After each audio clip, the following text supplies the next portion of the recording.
Dennis Mojado, amateur radio call sign AD6DM, and this is the Hamdom Thoughts Podcast. This is a podcast about amateur radio, prepping, software, and tinkering.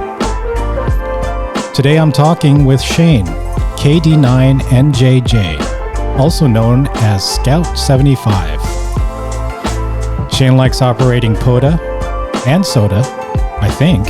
We'll ask him in the interview. And he shares about it on his YouTube channel. He also occasionally shares overviews and ham gear and rig reviews. So let's get to know more about him, Scout75. Stay tuned.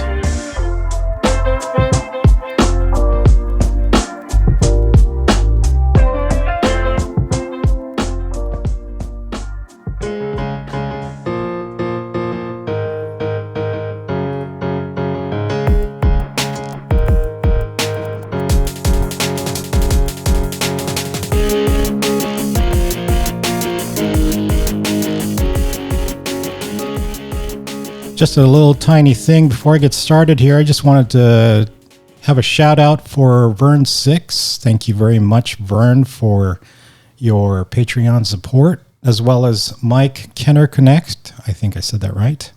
And Scott W2GZ for your Buy Me a Coffee donations. Those were very generous, and I appreciate it very much.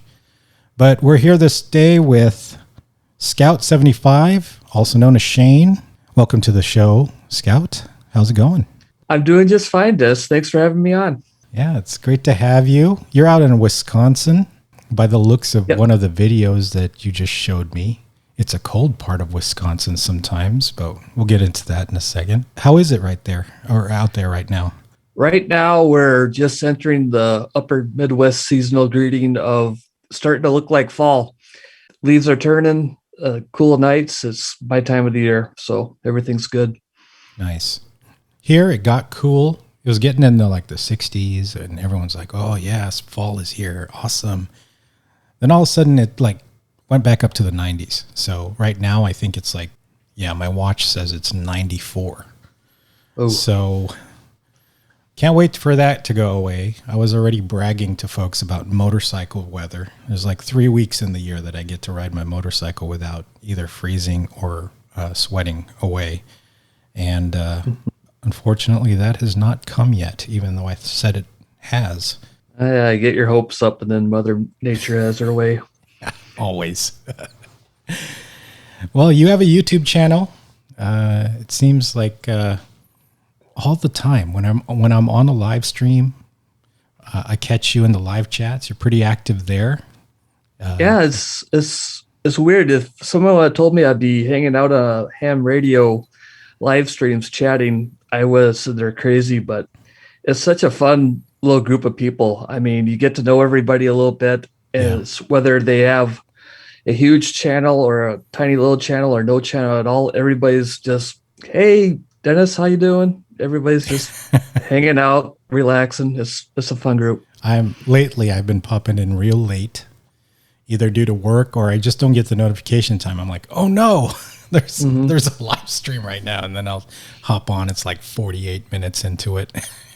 And I'll just say, howdy, everyone. And I see your name a lot. I would say almost all the time. And you always give me a greeting. And I try to say hi to people when they hop in and say, "Hello, everyone." It's nice to be noticed, so I'll take them back and say hi if I can. Yeah, I was like, "Who is this Scout75 guy?" And I went and looked for your YouTube channel, realized that you were pretty active. Looks like Parks in the Air. Yep. And I really enjoy the portable HF. That's my bread and butter. I hardly ever talk on the radio in the house, except for like maybe a net. My preference is SOTA, Summits on the Air. I find that to be so much fun for so many reasons. I'm an engineer by trade, so a lot of technicalities for it, especially for me, with such few summits around. I got to do a lot of trip planning and time management to make sure I get there and everything. But I'm lucky to live in an area where there's a lot of state parks and wildlife areas. In fact, I live 2 miles from a 40,000 acre wildlife area. Oh, wow. So it's just heaven for me to go out there. So yeah, I do quite a bit of that. So I started recording videos since I was having so much fun and wanted to share with people and show them, even if you're not a polished professional, you can have a lot of fun out there. That answers that question. I was wondering if you also did SOTA, like I mentioned in the intro, but yeah, you do a lot of POTA, SOTA. I've noticed as well you had some earlier videos where you give your overviews of like how to program a Baofeng, or your thoughts on a signal stick, various stuff like that. But before we get too into your ham activity, why don't you tell us a little bit about yourself and, you know, what your background is, what you do, what interests you, and how you got into ham radio. Absolutely. Like I mentioned, I live up in the north woods of Wisconsin. Been up here pretty much my whole life, and I am a engineer by trade. I work for a medical device manufacturer as a project engineer. My background is in plastic injection molding and liquid silicone molding for the most part, and I've been in the medical industries and the defense industries the whole time. Growing up, you know, I loved the outdoors, still love the outdoors, always hunting, fishing, hiking, camping, that kind of thing. My family even does some other activities like we harvest wild rice, which is kind of unheard of for a lot of people. And I've always had an interest in amateur radio and radio in general, but there's nobody in my immediate family or neighbors or friends or any connection that were into it. And you know, I'm a Gen Xer, so I'm in the pre-internet days. So Alista Area Hand Club was very active by, you know, up here in the country, having a booth at the county fair or being in the town parade or something. You just never heard of it. It's kind of an underground thing. But of course, I grew up playing with walkie-talkies and CB radios and that kind of stuff. And in high school, I had a CB in my car because before cell phones, that's how we found out what everyone was doing for the evening, as we'd call each other on our CBs. But I think probably what piqued my interest the most, and may sound weird, but my grandmother had a police scanner going 24/7. Ah, yeah. The scanners. I mean, I'm not exaggerating. From the time I first remember until she left us, she had a radio going all the time. Even if she wasn't home, you come to her house, you could hear the scanner going. And just I was always fascinated by the traffic exchanges between dispatch and the sheriff's deputies and the fire departments. Everything was so professional and precise. The combination of 10 codes and keywords and everything. I just was fascinated by how they could read somebody's license plates number and they relayed the information. So radio in that way was always in the back of my mind, you know. And then as I mentioned, I've always been an outdoors kind of guy, and I do a ton of backpacking and overnight camping and everything. And watching YouTube videos, I you know, do a little bit of the prepping side of things too. And of course, you see all the Baofeng videos by everybody and their brother, and the tagline of, in a true emergency, you don't even need a license. And I thought, I don't know about that. And yeah. And I backpack in some remote areas. I started looking in, and it's like, geez, you know, I can get that technician license, and I can hit area repeaters. I can set up a crossband repeater in my Jeep. I can do APRS, and you know, maybe I should look into this. So finally, after waiting at least 20 years too long, I went and started studying for my tech license and looking into it. You know, a general isn't that much more work, and I'm already in study mode. So I just plowed through, watched a lot of ham radio crash course videos, and read the books by Gordo and played the apps on my phone. And I went and I got my 1-2 punch of the tech and the general at the same time in June of 2019. Oh, okay. So straight to general. That's great. Yep. But I had the intentions of just sticking with the 2-meter type stuff, you know. HF seemed really fascinating and fun, but it was just one thing I didn't really need, you know, kind of a minimalist and that kind of thing. And So I started getting onto the 2-meter nets, and I contacted a gentleman that has a cabin down the road from me. And, and he says, "Hey, you're a fresh general. I just sold my cabin. I got my cabin rig as a Kenwood TS 570S." He goes, "I don't need it. You can have it." And I'm like, "Oh, that's very kind of you, but I'm not really interested in that." And he stopped by, and I told him that. And that's exactly what he did. He just kind of leaned back, smiled, and gave me the, "Yeah, we all say that." All new hams say, "I'm only going to do this," and all of a sudden the rabbit hole opens up. So I got that, and I put it on my desk, and I'd listen in a little bit, and I think I chased a little SOTA, a little Porta, a little bit, just stuff I heard of, and thought that's kind of cool.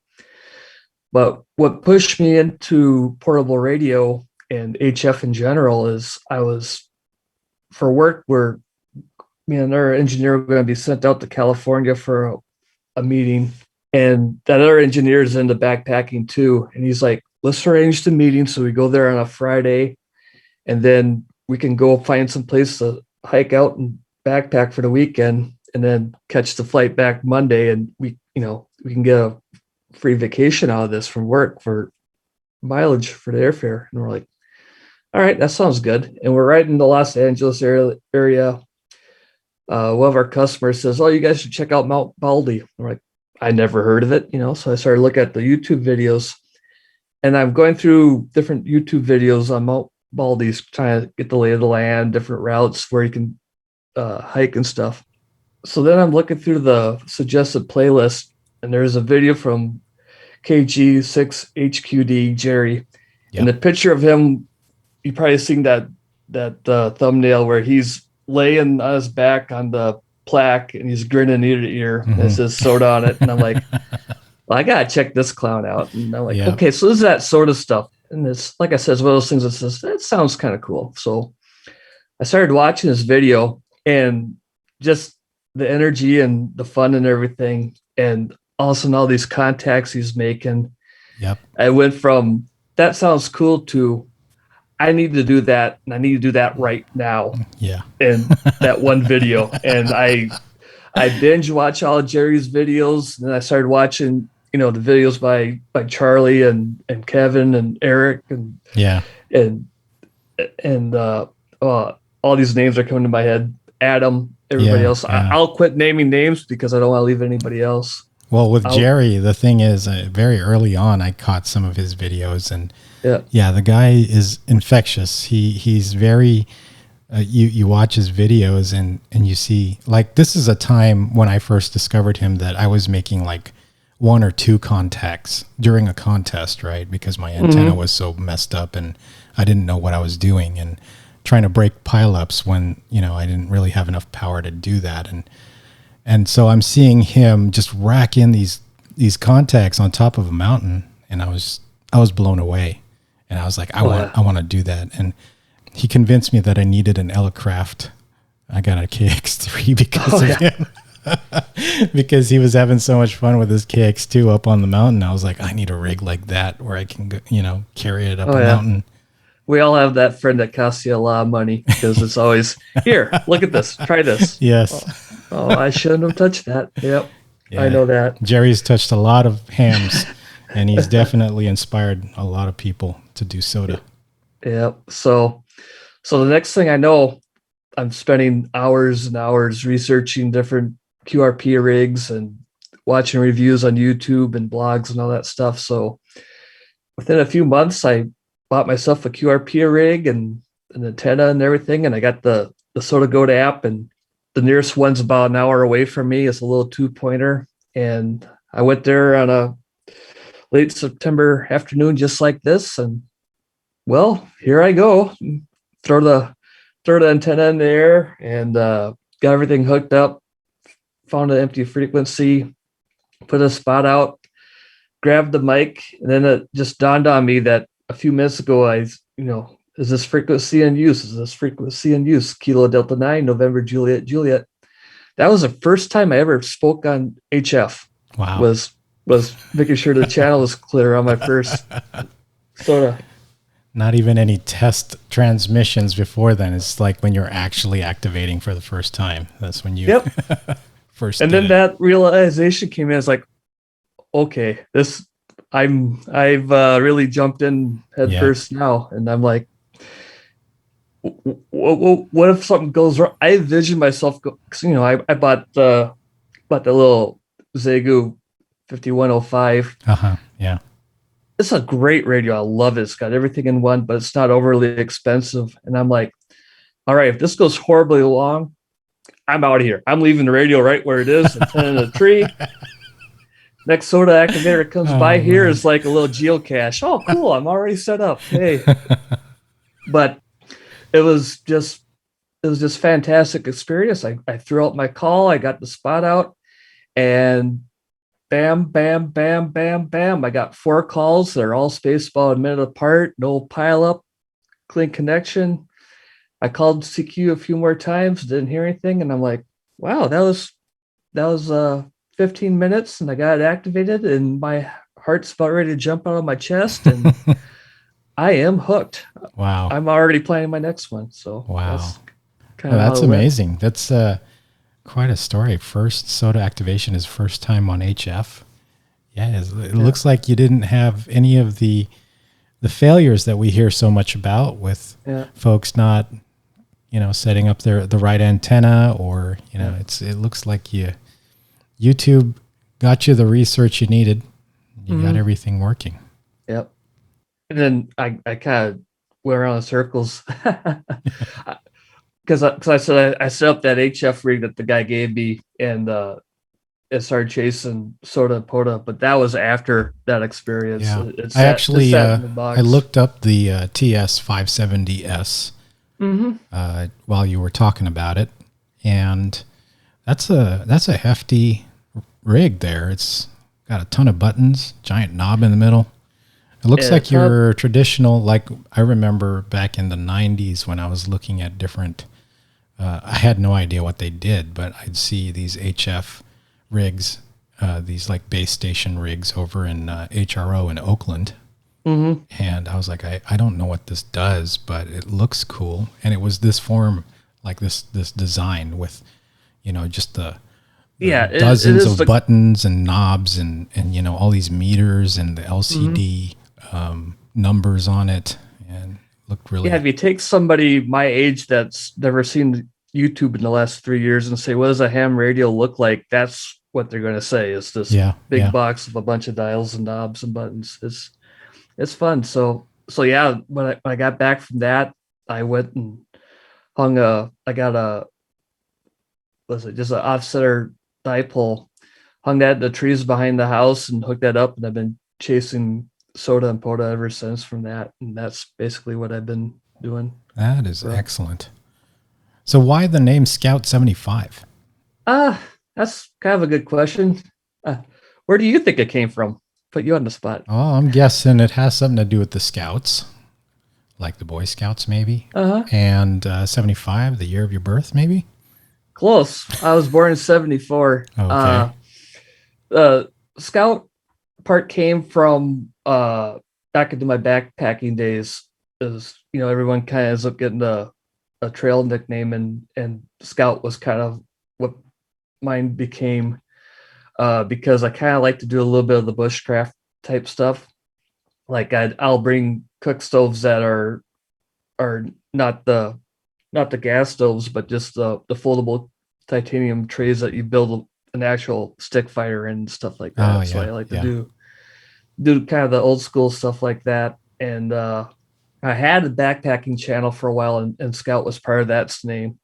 And I quit it because I just hike like the same 3 or 4 trails around my neighborhood. So the video content is kind of lacking because you can only show, hey, I'm going on this loop again. And I didn't want to get into the gear reviews because that gear is expensive, and I have the stuff and I showed it once. So it just kind of died out. And that's about the time when I started getting into carrying the ham radio with, and I did a few videos on ham radio and kind of shifted to that. And I'm like, well, I should just do a clean break. And so then I just took the Scout, and then I just threw 2 random numbers at the end of it just to be different. Yeah. Okay. hindsight, it should have been Scout73 or something. That would have been ham radio like. That would have been cool. Scout 73, but Scout 75, very recognizable name. Yeah, I'd see it on the live chat. I'm like, oh, Scout's here. Yep. And either say hi or wave at you or something on the live chat.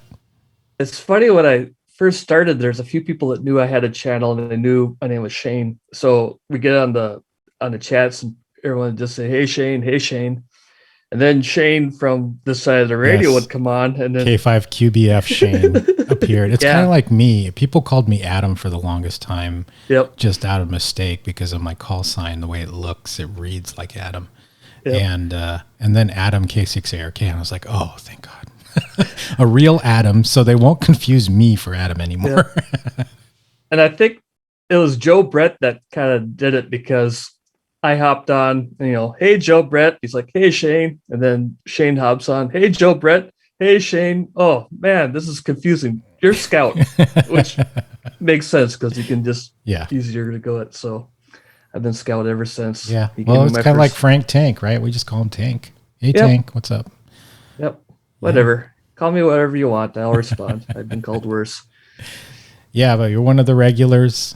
It's like every stream that I'm a regular of, I'll see you on there, and it's like what you said, great community of people who are following these different YouTubers, and we all interact. It's a very interesting medium. It's not quite Discord. It's more like we're all watching. We're all what do you call that they do nowadays, where everyone watches a Netflix movie together but remotely. I forget what the term is for that, but it's like a watch party or something like that. Sure. We're all watch partying together in several times a week now, where it's almost like, oh yeah, there's my friend Scout, Yep. Yeah, that's I'm on the Discords a little bit, and I like it, but it's that timing thing where everybody kind of comes and goes. I think he captured exactly what's so appealing about the live chats in the premieres and the live streams, is because everybody knows they're there because it's happening live, and it's going to be for a half hour or an hour, or as a video premiere, 10 minutes. So everybody's there at the same time, and you have a real-time conversation instead of how it ends up on the forums where it can spread out over days. So yes. It does good that. Well, I just recently learned how to find mentions on Discord. I'm such a Discord noob, but I finally found out if someone has mentioned or asked me a question, I figured out how to find it, because I would get so confused before. I've turned it all off because you open it up and there's 37 things, and you're like, wow, people are talking to me, but it's all, hey, everybody. Or what? Like, I learned all the filters. I think T.O., temporarily offline, Steve, KM9G, he's the one who tutored me on how to reduce the noise and just see what is actually something that's referencing me. But again, I find Discord, I've said this before, it's very unpopular, but Discord's very chaotic to me. And I have a Slack channel that has, and you're part of it, a Slack channel that has maybe about 50 members, 53, I think is the last count. A lot of them have dropped off, but there's a, kind of a core bunch that keep talking in there. And I find it a lot more simple. We just basically have one channel, which is ham radio. And there is nothing much else. There's some automation to make sure that the reflector is up.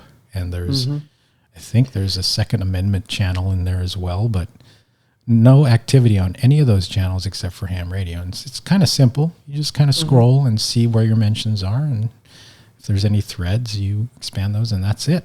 That's all there is. I think that's the problem for me. I mean, we're wired the same way, it seems, and other people are probably screaming, no, that's horrible. But for me, you get to some of them, and there's so many different channels, and you don't know where the conversation is, and it gets confusing for somebody simple. I think the draw of Discord is the fact that you can do the video and audio. So like Hoshinasi does the audio after chats. Those are great. Those are great to participate in. But those are fantastic. And then at the the Clubhouse guys, they have their little video chat room where it's kind of fun. So I'm not bagging Discord. It's just I'm not like as tied into it. So whenever I do visit, it's a little overwhelming to me. And so I have found my channels. Like I go to the Coffee and Ham Radio channel on Toads. That's pretty much where I hang out if I'm on Toads Discord. And Ham Radio Crash Course will be the live stream channel. And all the others, I just don't know what's really going on. So I don't really. I found myself to do the same thing. Is I'll go to the different servers. I'll check out the certain channels and miss out on everything else, I guess. But it works for me. Yep. But the memes channel on HRCC is pretty funny too. I like that one too. Quite a collection. Yep. Well, we've gone on a tangent here. I want to ask you what other kinds of activities you like to do in ham radio besides like SOTA and POTA. I am really trying to focus on getting into other activities, mainly the digital modes, WinLink in particular. Your last podcast really struck a nerve with me because, like I said, I'm kind of a preparedness-minded type of person. And right away when I started getting into this, WinLink seemed like such a great tool because not only you can communicate on a weak signal and set it up to be autonomous, but you can reach out to non-hams, which I think is key for use my situation when I do a lot of backpacking. If I'm up in the Porcupine Mountains of Michigan or the Superior Hiking Trail on the north shore of Lake Superior, I don't have cell service. I can't get to a repeater of APRS so somebody can see my spot. I might be able to go with HF and send an email, and I can send an email to 7 people at once, all of them who don't have a ham license because it goes right into their regular email, and I can check in with them. That's just fantastic. And I have a Raspberry Pi sitting here, and I got all the cables connected to the different radios I have, and I just haven't put forth the time to set it up. So I've been playing around with the I have a Surface Pro 7 tablet, and because I love Vara HF as the protocol, it's so efficient, and I get a lot more success on HF with it. And using that and the 705 or the 857, the Yaesu 857, I've been able to do a lot of good tests with WinLink HF. But again, I'm a lazy person. I'll readily admit that. It's why I don't make as many batteries as I want to and other ham projects. I always default to the easiest path, and lately I've been doing a lot of VHF, which I know will mess me up if in your situation you're out of repeater range, which for me that's kind of like my well-practiced area is the 100-mile range, right, where you can actually hit an APRS or a repeater station. And so I'm really well versed in getting messages out that way, but the HF is still kind of touch and go for me.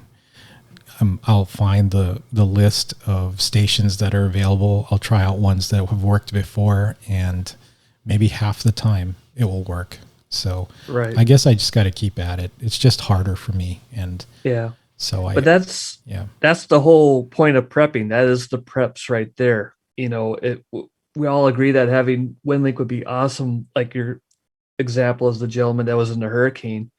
Well, if you get it and you set up your tablet or your laptop or your Raspberry Pi or whatever, and you do a quick test and go, all right, that works. Cool. I'm good to go. That's like buying a gun and going to the gun range and shooting one box of ammo and going, all right, I'm proficient. Or buying a ferrocerium rod and striking it to make sparks on your dining room table and go, all right, I can start a fire with that. Yeah. No, you can't. You got to try it. You got to actually get out and do it. And doing that stuff that you're talking about is the key is, all right, let's take this out once a week. Let's see if that node works. Let's see if this one works. And, this one works better when I'm over here. This one works better when I'm over there.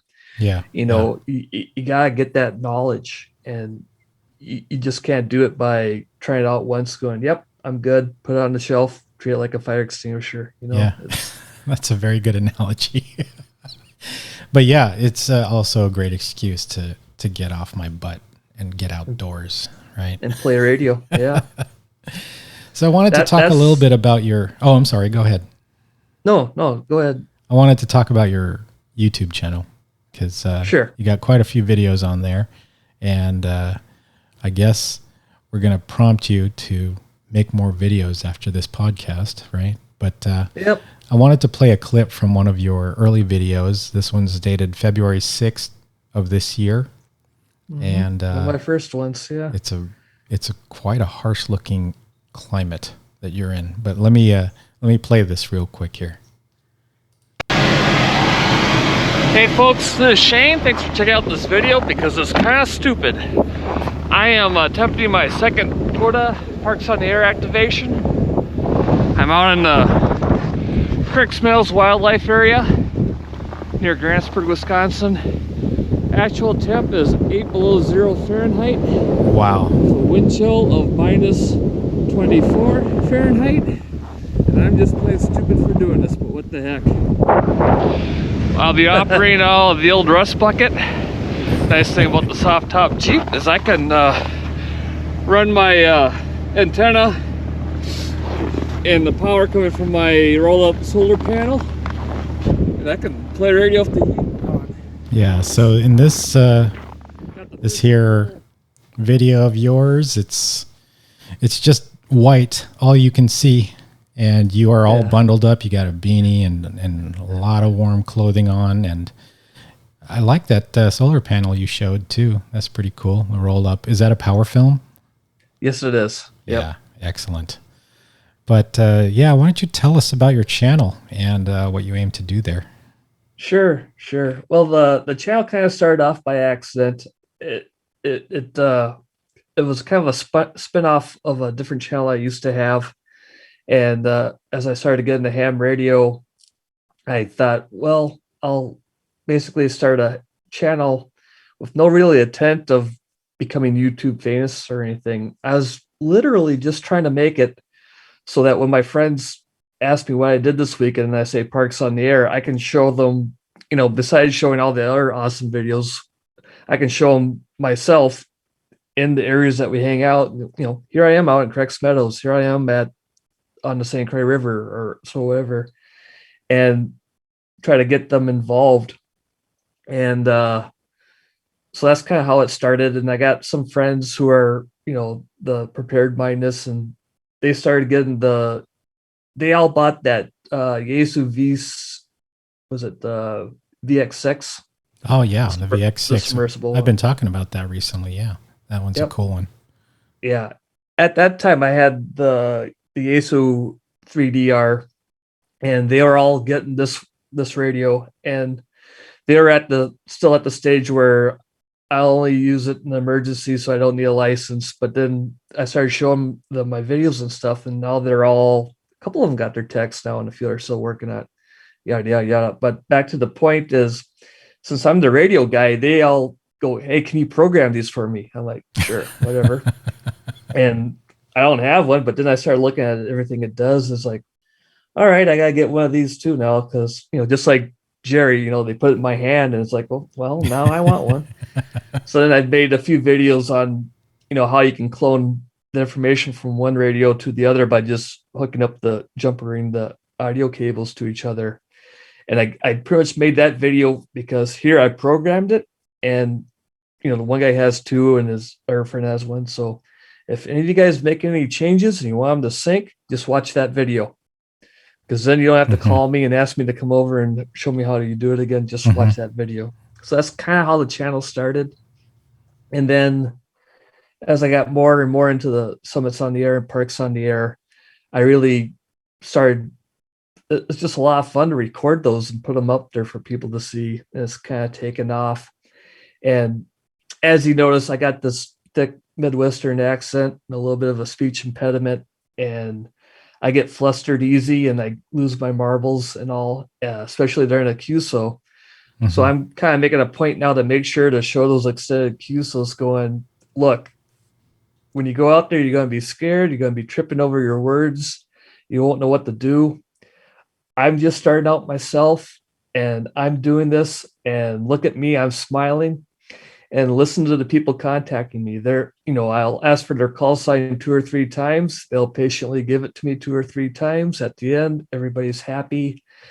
You'll meet so many nice people who want you to win when you're doing an activation because they're rooting for you. Yeah. And when they know that you're new and you're inexperienced, they're probably thinking, just the way that old ham smiled when he gave me my first HF rig is like, oh, I've been there. I know what he's going through. So I just want to get that message out, because I think some people will watch some of the activation videos, and these guys who are 3-time mountain goat and everything, who go up there and they just rattle things off. It's almost intimidating. Yeah. Hopefully someday I'll get that way too. But in the meantime, I'm going to make sure everybody knows that when you're crawling, you can still get up the mountain, So, yeah. And that reminds me of when I was watching a KG6 HQD first times, and the guy is so proficient at just operating the mic. Like he's concise. He gets his how do you say it? His exchanges are just so professional sounding. And I'd be like, man, this guy is so good. I mean, he's just getting, he has the pattern down pat, and it's just so good. Then I remembered that he used to be a police officer, or he was at the time of those videos too. Yep. So of course, the guy is used to like 20 years of talking on the mic. Of course he's going to sound great. I don't have to sound that eloquent when I'm on the radio. I just need to try, right? Yep. Back to grandma's scanner, Yeah. Full circle. But yeah, that's what I'm doing. And I'm finding myself each time I'm getting a little better, a little smoother. And it's fun.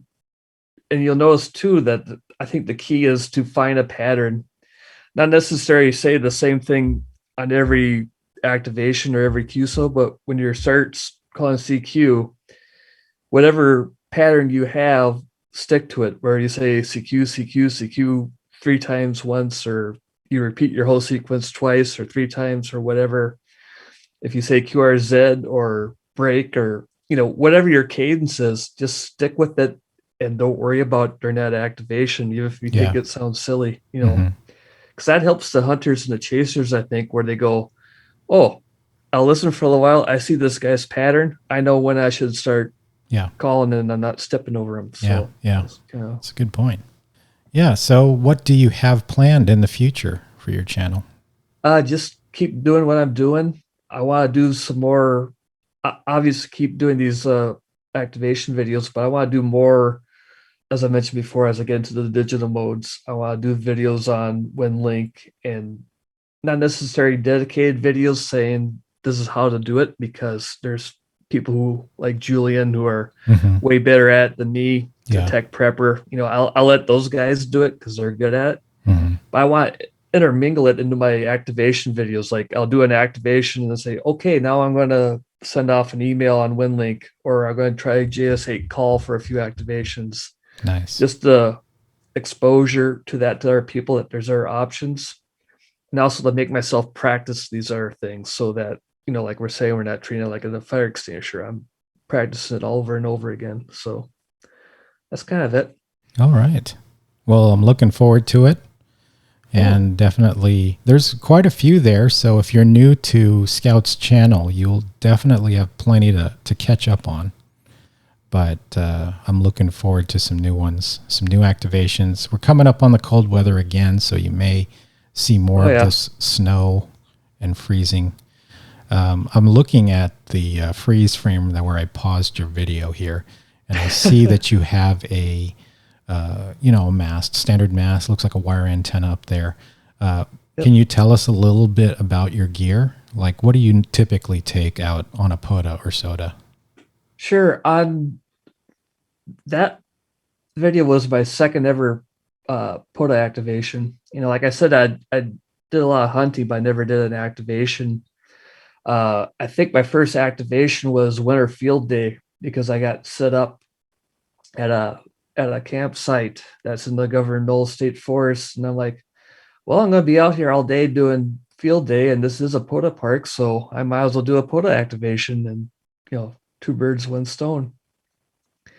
And at that time was when I just started getting into it. So I had the Jerry speaker wire antenna on a fishing pole. That was my setup for that. Using my 100 watt portable rig, the Yaesu 891. Okay. For QRP, I use that 5105 that I mentioned before. I like to use the Pactena random wire with the 9-to-1 unit. Yeah. That is just a perfect little combination. Does that the 5105 have an antenna tuner in it? Yeah. Yep. Oh, it does. Okay. Yep. Because when I think random wire, I think, okay, I need a rig with a tuner. Mm-hmm. That's what drew me to that radio originally, because it's fairly decently priced. It works fine. I mean, it doesn't have a nice graph or the great sound and everything, but it's good enough. And it's compact. It has the battery and the tuner all in one, so there's nothing to forget, no cables to break or anything. It's all nice, one little package. Yeah, perfect starter kit in my opinion. So, yeah, I know a few new hams who have that, and I'm like, yeah, that's a great rig to have. You don't have to worry about so much about cutting the exact wire length. You can have random wire as your first antenna, or you can even tune a speaker wire antenna that isn't quite doesn't have good ground underneath it, like poor soil or anything like that. Would change what you tuned it for in your backyard. Right. Yeah. But now I've grown. I kind of like the end feds, so I got a couple different end feds I got the Pactena 20 meter end fed. Then I have the other one that's almost a kit, that 10 antennas. TENN as in Tennessee. Yes, 10 antennas. Yep. I got one of those. I really like that. That's the closest thing to a build that I could do, is cut the wire and crimp on a connector. I'm dangerous with a soldering iron, so I stay away from the other kits, which is kind of sad because they're pretty cool, but someday. So how about your home shack? Tell us about the arrangement you have there. You've mentioned the TS570S. Yep. That actually just got pulled off the bench a few weeks ago. I ordered a Yaesu 991A. I just got that about a week ago. Oh, okay. I like that Kenwood. It's a nice radio, but I just wanted something with a graph, something a little more fun. And oh lordy, for about 2 years I've been heeing and hawing back and forth between that and the 7300 from ICOM, because I don't think you can go wrong with either radio. But what kind of pushed me over the edge to get the Yaesu is a friend of mine had that field day, and he was, besides doing HF, he was playing with the single sideband 2 meter and everything like that it can do. And I thought, well, all right, let's get this.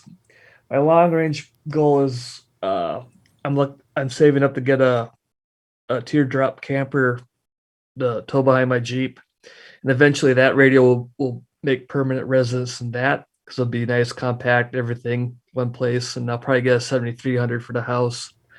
Right now I just have that off-center dipole, and then for 2 meters I have a copper J pole from KB9 VBR.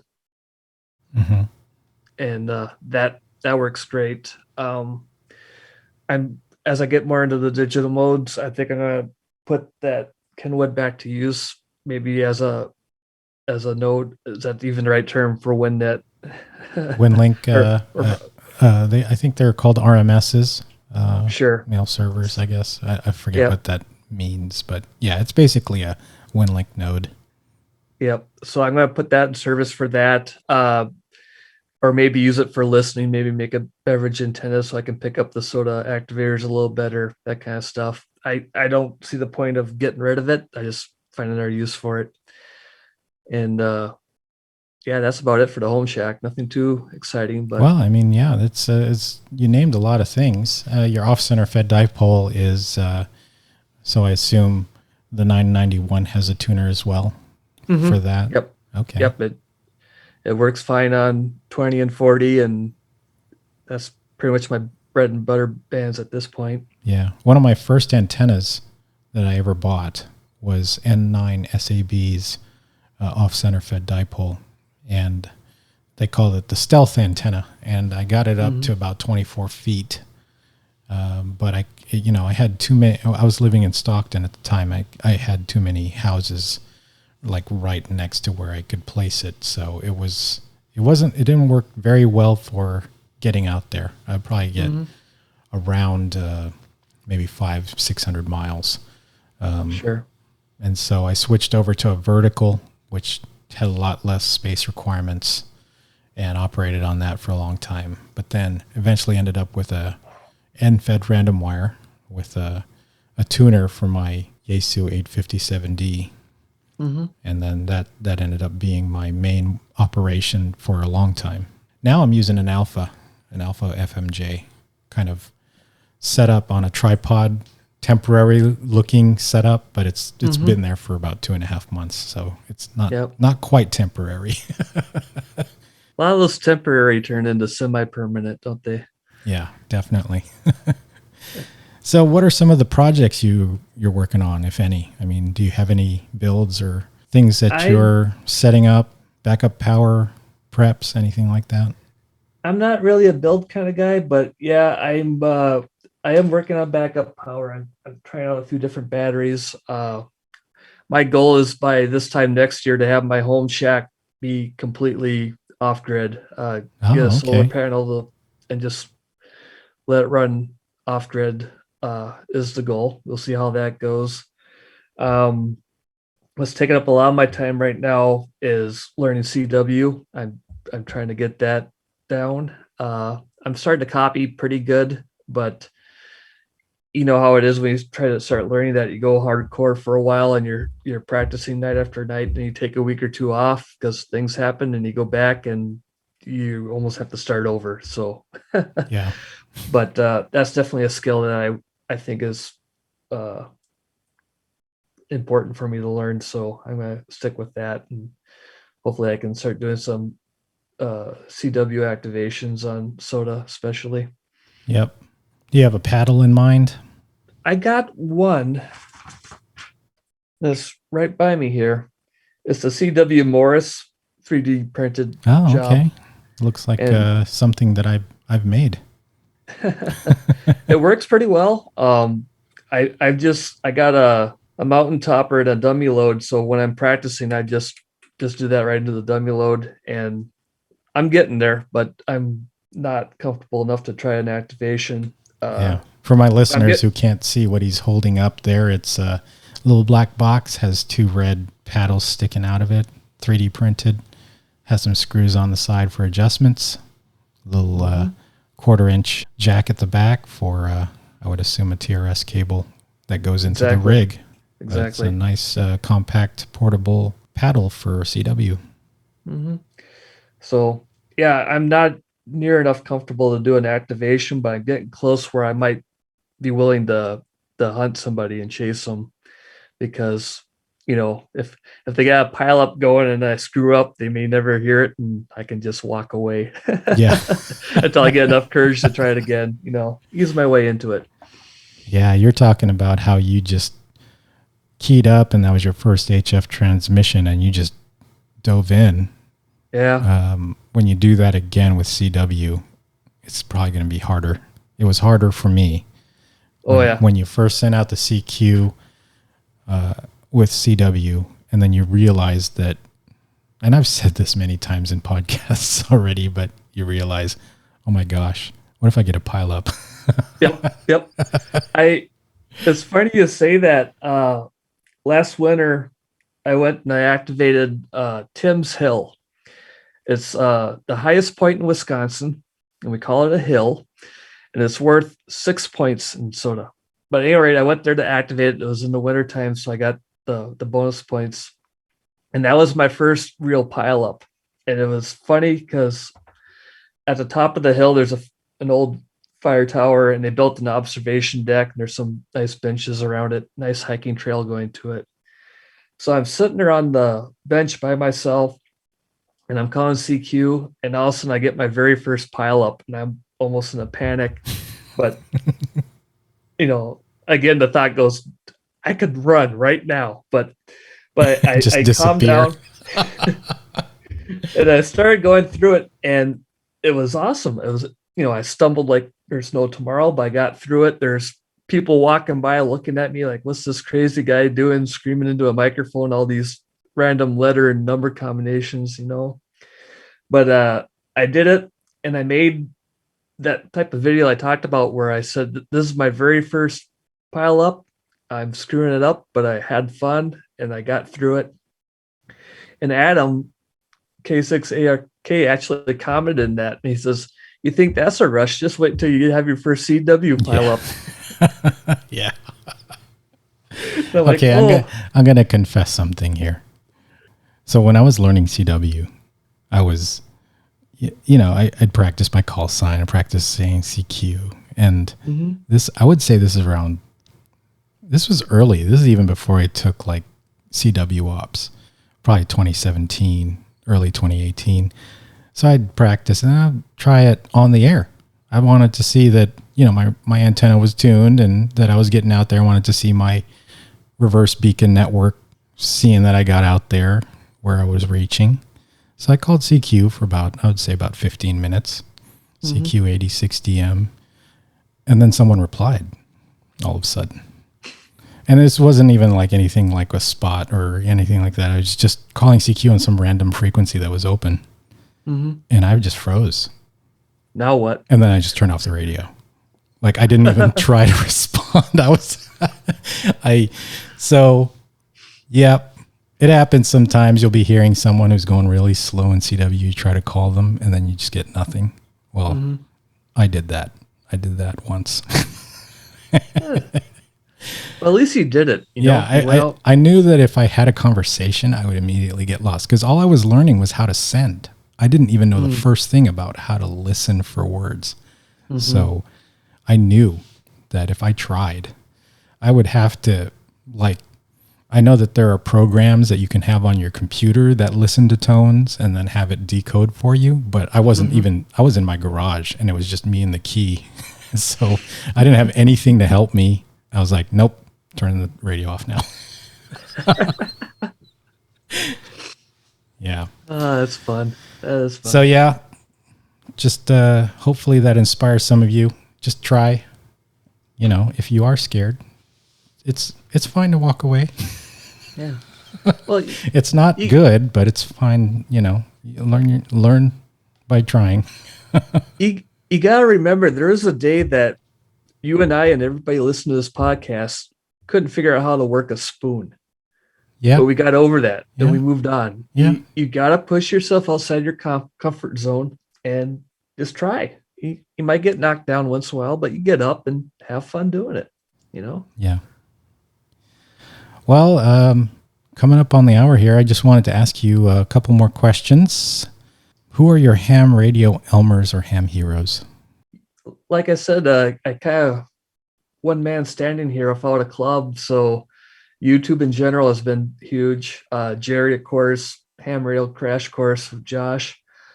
Lately, I did get into a Aries club that's across the river in Minnesota, and their main guy, N0JOL, has been a huge help for me. Sad note, about a week ago, he went to a silent key unexpectedly.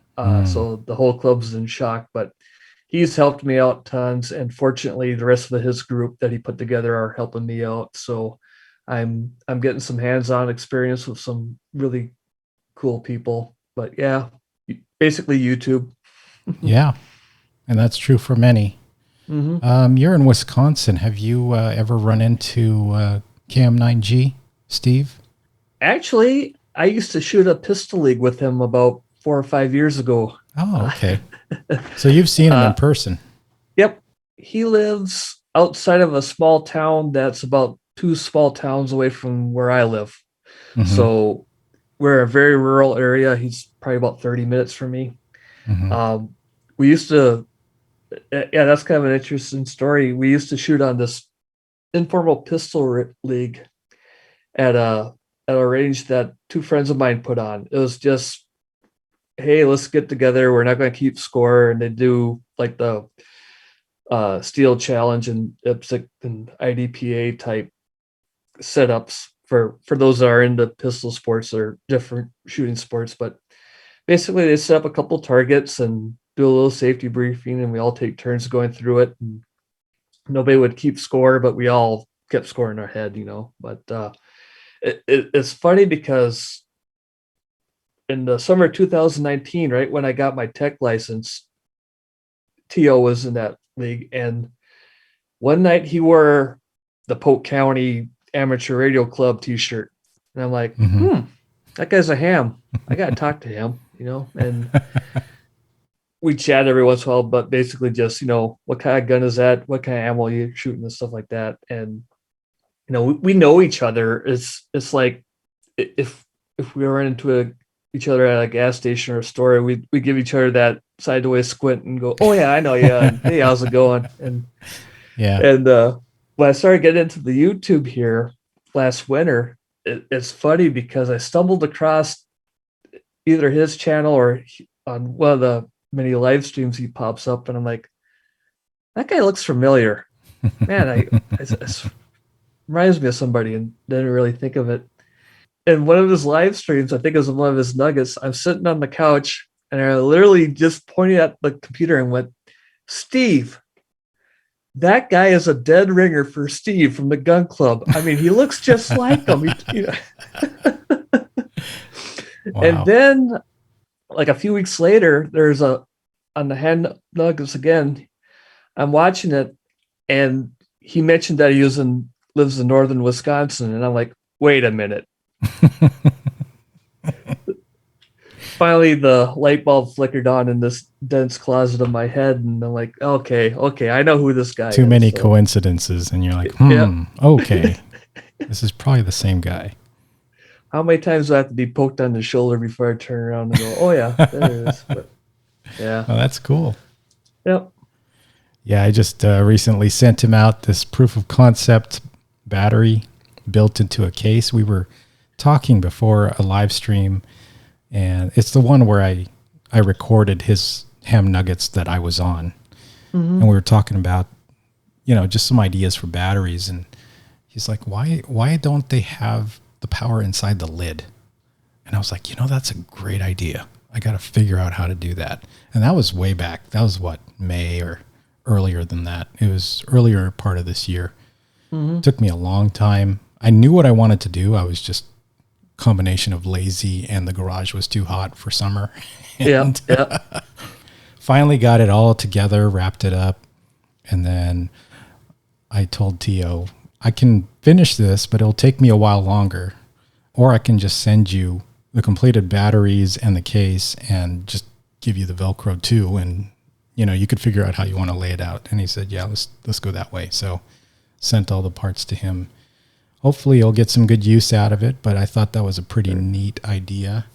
I had several other ideas for that, possibly using flat lithium ion packs, those pillow packs that you see, using either that, but that was a little bit more of a flammable solution. Like if you poke those things. Oh yeah, like for the RC planes and stuff like that. Yeah. Yep. If you poke those, they'll explode. So I didn't want that. So I tried getting a battery hookup flat pack, like pre-made. And I thought this will be great. I mean, it's the right dimensions. It's a little bit heavy, but it would work. And then I realized when I got it that it was like not really usable because it didn't even have any leads coming out of it. It just had a balance cable. So I still had to take it apart. And I said, well, this is dumb because I don't have wrap this big, so I can't really use this.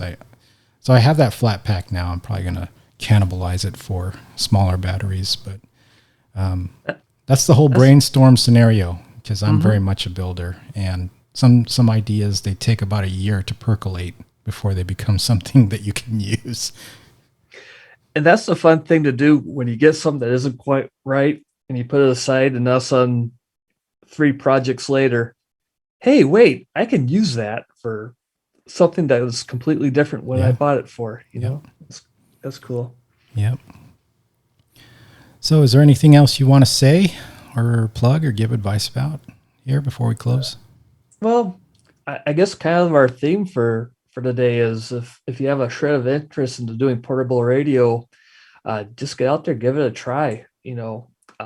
I see a lot of people say, there's no summits near me or the nearest park's an hour away. Well, just go to the local park and set up and chase and hunt or make that trip. I promise you, if you have a little bit of interest and the nearest park's an hour away and you go over there and you set up and you don't need anything mobile, just take your base station and a speaker wire antenna, I guarantee you after you do the activation, you're going to be planning the next time you're going over there. It's so much fun. Yep. Josh KI6NAZ for Ham Radio Crash Course recently had a comment. I don't remember if it was from a stream or from his podcast because all the stuff blurs for me. But he said, getting into YouTube is great, especially ham YouTube. Share what you can, but it's a bit saturated now. And so, you're up against a lot of other YouTubers who are talking about largely the same things in ham radio. So kind of find your niche, find that thing that you're passionate about in ham radio and go off on that rather than trying to cover the gamut of ham radio stuff. And, your comment triggered that memory because you're saying, get out there, practice. And I have kind of a fear that and this is not against the YouTubers or, those who are making podcasts and all that, but there are a lot of choices throughout every week now. And it's a lot of hard work being put in by a lot of people to produce content for ham radio and make it more normalized. It's kind of like Josh's rally cry got taken very seriously, and now we have so many YouTubers and content producers for ham radio. I fear that there are hams out there that's all they're doing in ham radio is absorbing this content and not actually going out and practicing. That's why I've been taking kind of breaks myself, and like my whole thing right now is APRS or packet, right? I'm just going deep dive on what I can do with this, different ways to do it, try to figure out most efficient, most minimalist, most like far range, that kind of stuff. And I'm getting a great deal of satisfaction in ham radio just by not even necessarily sharing any of this, just practicing it, right? And I try to. I'll take a photo if I'm doing like some kind of thing where I'm testing something out. But I just wonder, and this is also to my listeners, I wonder, is ham radio to you a entertainment thing, or is it a hands-on practice and training thing? And I just wanted to see what you thought about that. Yeah, that's I joked before because there's so many webs or live streams and premieres, and there's that YouTubers group that's mostly doing it. But if you look, there's hundreds of other channels that aren't getting the attention that I've subscribed to at least half of them, and it just blows my mind how good it is. Yeah. But it is like you're saying, there's only so many things you can do. Review a radio or activate a park or what have you, but it's all good content, and obviously nobody's seen all of it. So the more that's out there, the more chances people see. But yeah, I made a joke one time that I'm going to start a radio net just to talk about YouTube. But that would actually be pretty popular if I think about that for a sec. I'd be interested in getting into that. A little tongue in cheek, but for me is, I go out and most of the time I go out making a video isn't even in my mind. I don't even bring a camera with, but I do like to do it, like I said, just to put more content out there. My goal is not to have 3 million subscribers and a live stream that has 1,000 people in it and stuff like that. I'm just having fun and I'm sharing it. And I don't have anything that really stands out, and that's fine. And if people want to check me out, that's awesome. But if not, I totally get it because I don't have the time to check out everything that I want to check out too. Yeah. But for me is also, I don't want everybody who's making a YouTube video on ham radio or having a ham radio dedicated channel to be making it and focusing it just for other hams. I think we got to project outwards. And I think that's more of what Josh's call was, to make it normalized. And don't just set up a Facebook account with your call sign and post nothing on it, but ham radio stuff for only ham people to watch. Put it on your normal channel, share it with your friends, share it with your neighbors, share it with your coworkers. There could be, a kid in your neighborhood that was just like me 30 years ago that had that little bit of an interest to get into it, but didn't have that exposure. Be that exposure. Go out there and say, hey, check this out. Yeah. And I think that was a big thing on Josh's last podcast, speaking of that, where he was saying the really cool thing about Parks on the Air is that you're sitting up on a picnic table and a bench of people walking around, and somebody's bound to come over and go, what in the world are you doing? What are you doing? Is that legal? What are you doing there? And all of a sudden, bam, right there, you're the world's best ambassador of ham radio for that individual. So it's kind of where it goes. I remember back when I was in the office working in open seating arrangement, and I'd be talking about, I have a class this evening. I need to clock out early here. And they're like, oh yeah, what class? And I said, oh, it's a class for learning Morse code. This was my CW Ops class that I had. And I immediately see my coworkers' eyes just glaze over like, oh, like that's completely uninteresting to me. But then at one time I shared, it wasn't short, it was not too long after that, I shared a video of my first SOTA activation. And I just kind of spammed it to the company chat, and they were checking it out, and they're like, this is brilliant. This is awesome. I had drone shots in there and, just trying to reach people. I had some recordings of people from all over the country replying, and they're like, man, this is amazing. And it's kind of like what Radio Runner talked about in my last interview, where if you add something that people do to it, right? I'm paraphrasing him, but if it's something that they can relate to, not just sitting at your desk with a radio for 24 hours, but actually climbing a mountain or going to a park, setting things up that way, that relatability just kind of ties it in, and then add the aspect of radio to it. And that's even cooler, especially if, like me, you're surrounded by engineering nerds, then it looks that much cooler. But when I shared that I'm taking a Morse code class, they're like, okay, I guess you're living in the 20s, But no, I think that's the same fear that us hams face when we want to call CQ and we're worried about the pileup.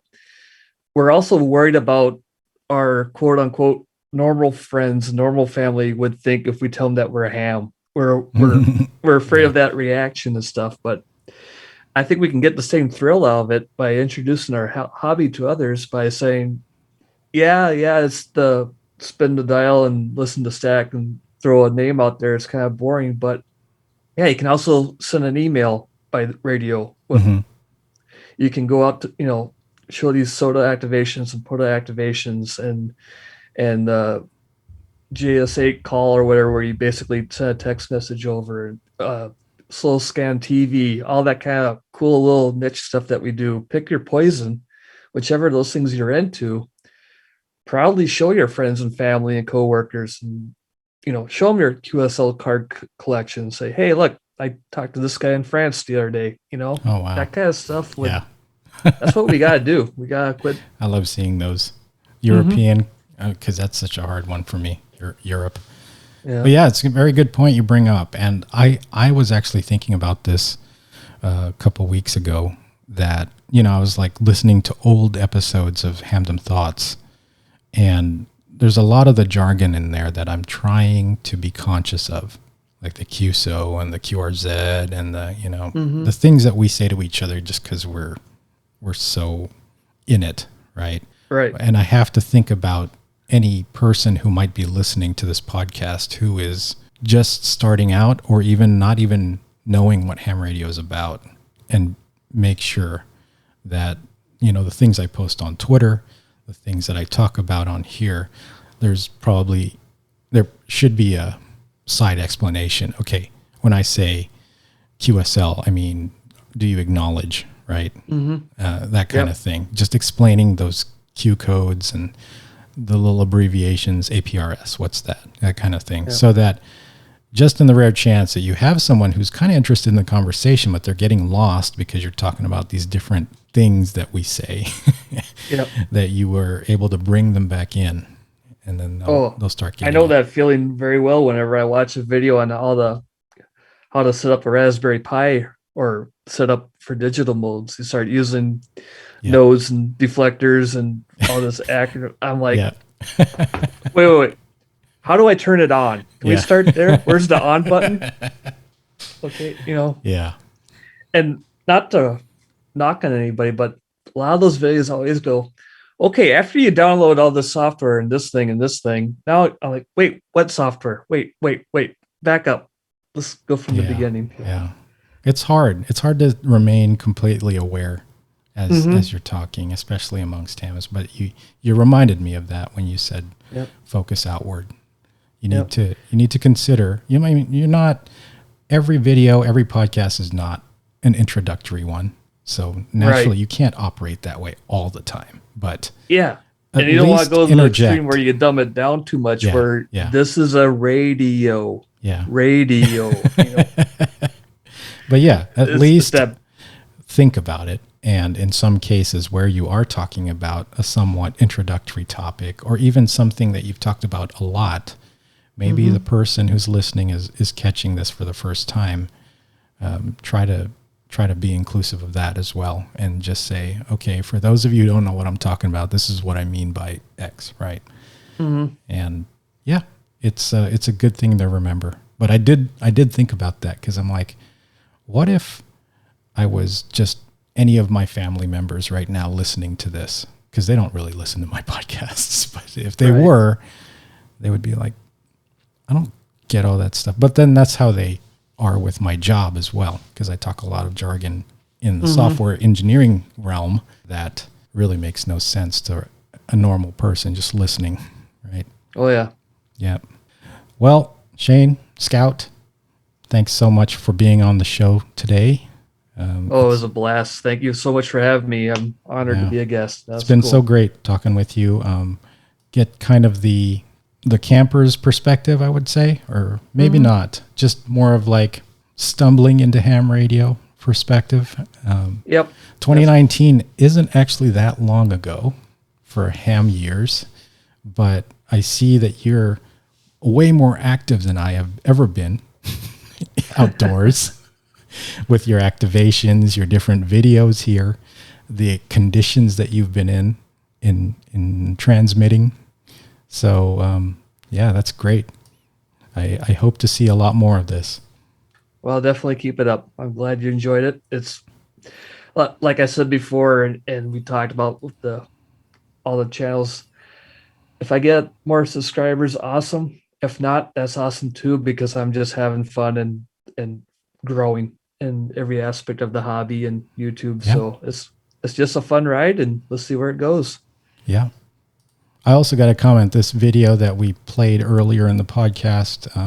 You have an entirely different look to you, probably because of all the winter gear, but you have this huge beard, and well, you look like you're a real mountain man out there. The beard's coming back.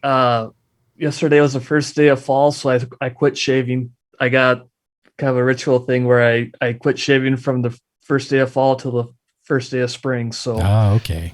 So every winter mane it's will like be coming that. Back soon. So yeah. Adds to the Santa Claus factor, I would imagine.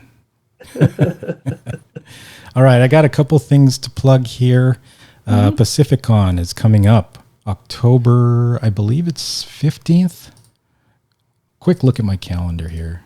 Yeah, it starts on the 15th and on the 17th. That's in San Ramon, California. I plan to be there, so if any of you listeners are out there, go check it out if you can. It's in California, and I know this is kind of a nationwide / worldwide podcast, but it would be great to see you in person. Also in October, there's a great shakeout exercise. So we here in California are always under threat of earthquake. And so every October, I think it's on the 23rd of October, there's a exercise on the air among various clubs of simulating reports for an earthquake disaster. So on that day, I don't know if I'll be participating with any particular club, but I will be sending messages out via APRS and WinLink to various people just as a test, a drill of if I lost my internet, power, and cellular. So take a look at that. Just Google Great Shakeout Exercise, California. And then lastly, some limited supply stickers are available. They're Hamdom Thoughts stickers. I just threw them together because people have been asking for them, and stickers seem to be the thing nowadays with the different YouTubers. But so we have that. If you're interested, there's buymeacoffee.com/8060M. If you would go there and buy me a coffee, you'll get a sticker. So just make sure your QRZ's up to date and you include your call sign when you do that. But again, thank you, Scout. It's been a pleasure talking to you today. Yeah, thanks again for having me on. That was a blast. All right. I'll say 7-3. I'll catch you online. 73.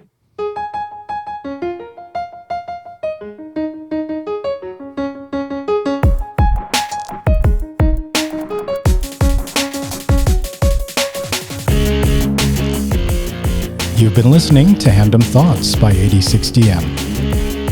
Thanks a lot. We'll catch you again next time.